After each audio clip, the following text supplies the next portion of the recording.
Even before there was a last city, I was deep on patrol in the old forest when a local villager sought me out. They asked me to catch a thief.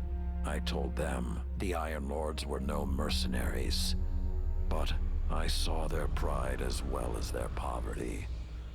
When they offered me a loaf of black bread instead of coin, I agreed. Just before sunrise, I caught my thief. A young girl, stealing what she could carry. Food when she could find it, coin when she couldn't, weapons to protect what she had taken. There was no fear in her eyes. She said the bandits in the forest ordered her to steal in exchange for protection. The penalty for theft in those times was death. Instead, I pulled the crest from around my neck and pressed it into her hands. I told her the wolves would protect her. In a settlement rich with stolen supplies, I found the bandits and cut them down. 38 lives to spare one. And for a time, I believed that was mercy. Many winters passed before I found myself back in that part of the old forest. This time, no one sought me out, so I sought them instead.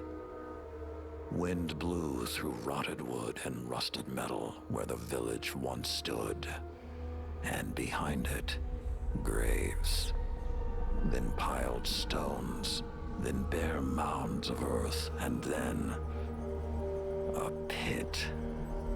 My blood was high. I tore through the forest, hunting for those responsible.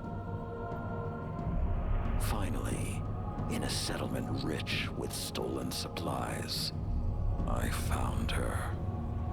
A lightless woman with my crest around her neck. There was no fear in her eyes. She spoke plainly.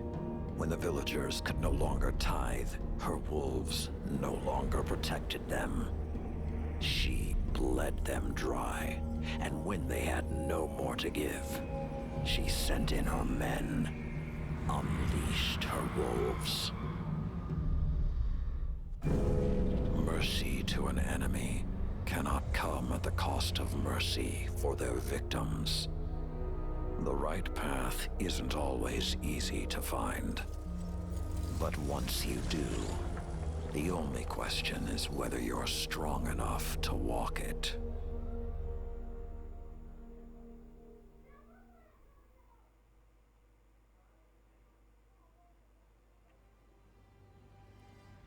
Consider that the next time you feel pity for our enemies.